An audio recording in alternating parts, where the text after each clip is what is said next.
this is Kate from Generate Magic, and today I want to continue my conversation of flow-based inspired action. And so last time I talked about how I got into freelance copywriting, and so today I actually want to kind of back up a little bit and just talk about more when I used to do teaching and tutoring. And this is really kind of meant to just inspire you and give you hope, because this is way before I knew anything about manifestation, or even before I knew anything about like self-help or personal development or anything like that. I was what you would call a lost soul, and I was still somehow able to find my way. And now kind of looking back in retrospect, I am able to kind of piece together all of the elements that led me down my path. And so, as I mentioned before, I was an English major, and so when I graduated, and then I got my master's in creative writing after that. And so when I graduated, I just had no clue what I wanted to do with my life. And I just had all sorts of stories in my head that to make it as a professional writer, it was impossible. And also I was living in Los Angeles at the time. And so I also had all these stories built around getting work. Living in Los Angeles was impossible, or very, very difficult. And I'm not talking about, getting a, super prestigious, high-paying job. I'm just talking about getting work, period. And so I had this narrative in my head already.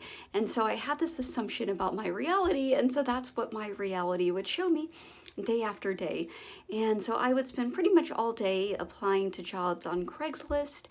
And then I would go and I would apply to all these mostly like restaurant type jobs. And just to give you an idea of how competitive it was for some of these jobs, like even just to get a job working at an ice cream place, there was a line literally going out the door and around the block. And granted, this is Los Angeles, so it was a trendy ice cream place in Hollywood. But this is kind of give you some idea of what the type of environment that I was in. And so I did end up getting just some like little odd jobs in restaurants, little part-time things here and there. And and then at one point I ended up getting a office job, like the type of job that in my mind was kind of like a more prestigious, respectable job, the type of job that would make my parents proud, where I actually had like a regular schedule. It was literally, I think, a 9 to 5, or maybe it was an 8 to 4. And I maybe lasted 1 month at that job before I got fired. And let me tell you, I hated that job. And so even though I was very distressed about getting fired, I was also pretty happy that I no longer had to go to that job anymore. It was pretty much kind of the cliche that you can think of. Like, I would get up at 6 a.m., I would I would sit in an hour in rush hour traffic to get there. I would do menial work all day long in an office that wasn't at all like stimulating or the least bit satisfying or engaging for me. And then I would sit in 2 hours of traffic to get coming home and then just repeat the cycle day after day. And so I was very happy in a certain sense, or at least I felt a sense of freedom when I got let go of from that job. But at the same time, I felt very lost, just had no clue where to go from there. And I actually ended up living on a friend's couch for a little bit and just trying to kind of figure out where I was going in my life. And like I said, I was kind of like a lost soul. Like, I had been this very good student, but then once that part of my identity was gone, once I was no longer in school, I just had no clue. And so I had gotten really into like whole party lifestyle, and very much into that, very much like living for the weekends. And in the sense that I did expand a lot through that experience, certainly, and I don't regret a moment of it, but it was very much a sense, yeah, living for the weekends, and Monday mornings were always pretty rough. And I just kind of had this sense, that I should be doing more with my life, or that I wanted to be doing more, which is important, right? It's not just about the should, it's about wanting to do more with your life. But I just had no sense of direction, and just had this whole story built up in my head of how even getting the most menial job at an ice cream place was near impossible. So how would I ever get a job that was more stimulating or satisfying or paid better? And so I was talking to one of my friends, and who was also in the party lifestyle, and so he, was probably less, and he was probably less qualified than me when it came to getting certain types of jobs in the workforce. But he told me, he said, oh, well, why don't you go into tutoring? And because he said that that's what he was doing, and it was some sort of thing in California. It was through the No Child Left Behind program that was going on at the time, and so it was a government grant that would provide free tutoring to families that really needed it. So to low-income families, to students with learning disabilities. And so I thought, oh, that sounds great.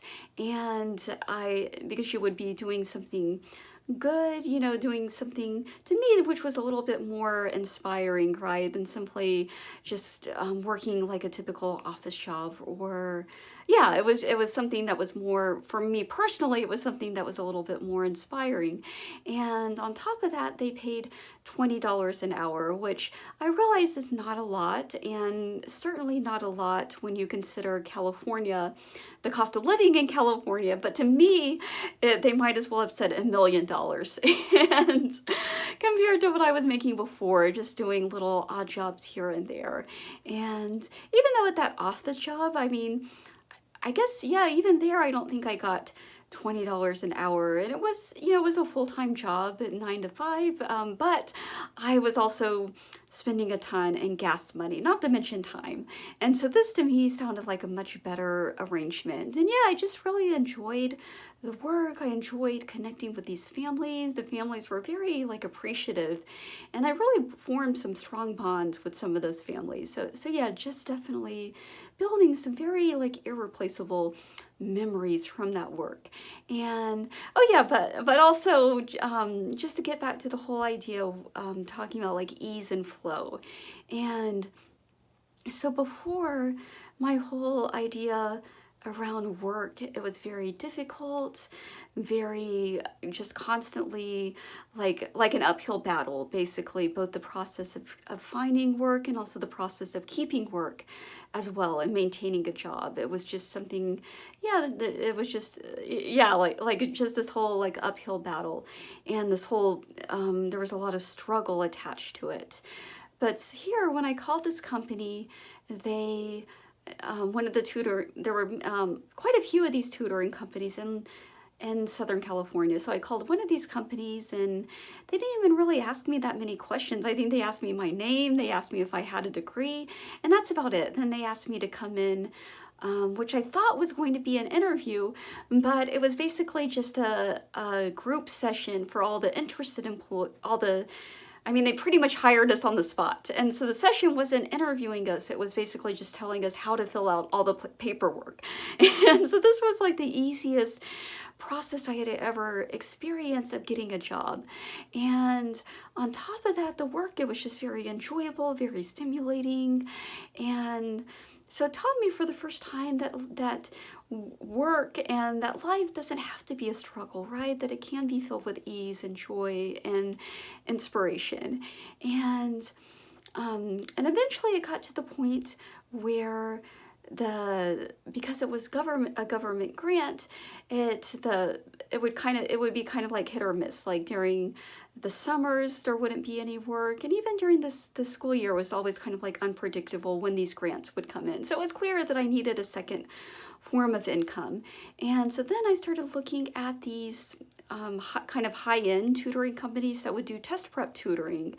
And so I obviously at this point had tutoring experience, and I had plenty of qualifications, but I didn't have any direct experience actually doing test prep tutoring, doing SAT tutoring. or ACT tutoring. And so what I did is I bought a bunch of these books and like test prep books, and I read up on them. I read up on all the strategies and kind of just refreshed myself because it had been some number of years since I had taken these tests myself. And I went through and I took the practice test. And then after I took the test, I would actually go back and I would review all the questions that I got wrong. And so one of the interviews where I went in to it was this company in Santa Monica, this kind of like hoity-toity company. And so I came in with my ACT book. And so the interview process was actually having to teach a lesson on the spot, as if you were teaching a lesson to a student. And so even though I had practiced, on my own, like I was still very nervous because this was still a pretty new arena for me. And on top of that, I just felt this intense pressure, like I was really just being judged. And so I was really nervous. I was really fumbling through it, and they could tell. And the lady was even kind of like poking at me a little bit. She was like, "Oh, your book, it's like in perfect condition." And so it was pretty clear that I was pretty inexperienced in this. I had not been doing this work for very long. And it was just a miserable process. And even though I was very upset after the interview, I was like, oh, I screwed up. I totally failed at this. It was a good thing because it would not have been an enjoyable experience working for this company. And then I went in for another test prep company, and the interview, it was the exact opposite. Like they didn't even really talk about my experience at all. Like somehow we got into talking about writing, and we got to talking about like our favorite writers, and apparently the person who interviewed me, he liked some of the same writers that I liked, and it was just a very joyful process and a very flow-based process, going back into the whole thing about flow. And so working for that company, so I did end up working for that company. It was a wonderful experience, and really, once again, really just bonded with all of these families. And throughout this, it just became more and more clear the type of work that I was really meant to do, the type of work that I really felt aligned with. And so at first, kind of like what I mentioned with the copywriting work, right? Like I just really wanted any kind of work. I was desperate, essentially.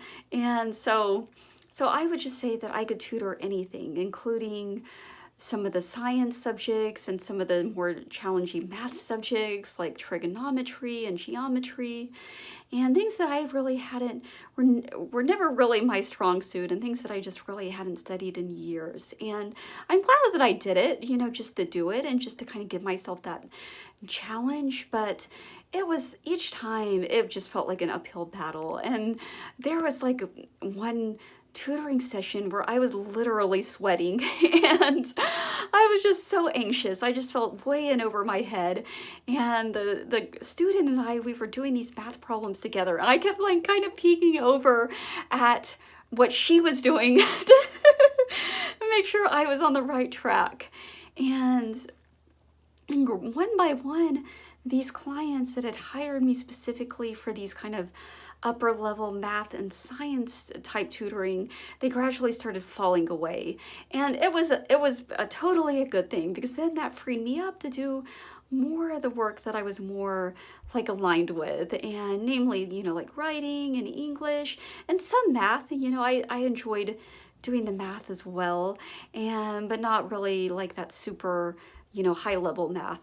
And so then that gave me a chance to more kind of connect with the students, because that's really kind of what they're looking for, right? Is they're looking for that connection, and they're looking for that to really just to feel supported. And this actually led to me getting a job as an English teacher, and specifically at a private school. It was a Jewish Orthodox all-girls school. And so a very unique environment, very tiny classes, maybe I think the biggest class I ever had was like 12 students. And so just a really ideal environment to be teaching in. And on top, and the process of getting that that interview, it was very, I mean, getting that job, it was also very flow-based, very filled with ease.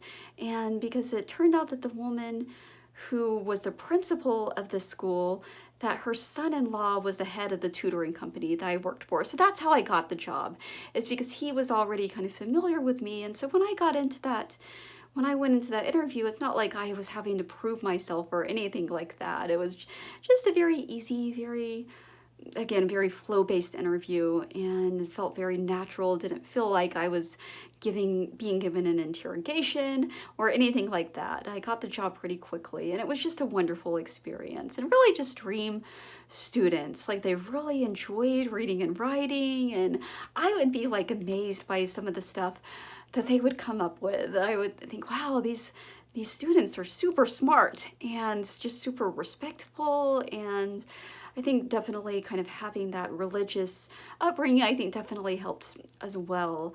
And compared to kind of hearing about, for instance, I had a colleague and her husband taught in the LA school system, or the LA Unified School System, and just a completely different experience. And just like horror, he would come home with horror stories every day.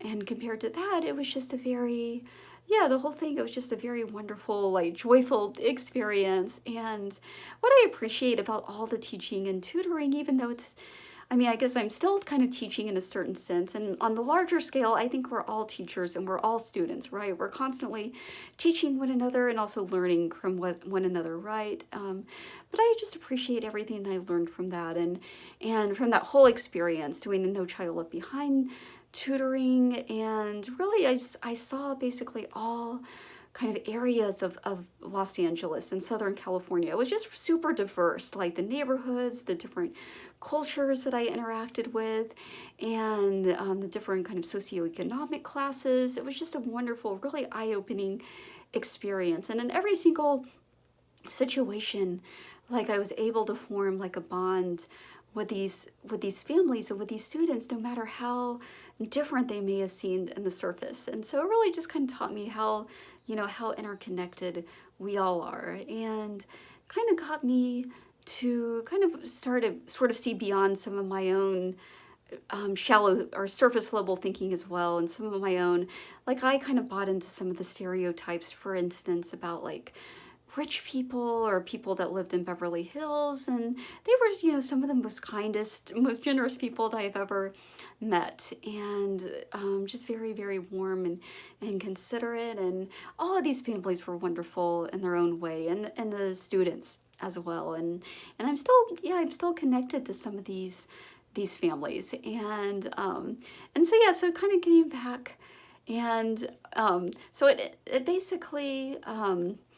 With the teaching job, it got to the point where I was kind of almost full-time as a high school teacher, but because it was a very small school, and it's funny to think of I mean, it's not funny, but it's odd to think of a school going out of business. But that's essentially what happened, is the school had to close down because they didn't have enough enrollment to continue to stay open. And it was a very, there were a lot of Jewish schools in that area. And so it was just very, I understand it was like pretty competitive and pretty hard to kind of stay afloat.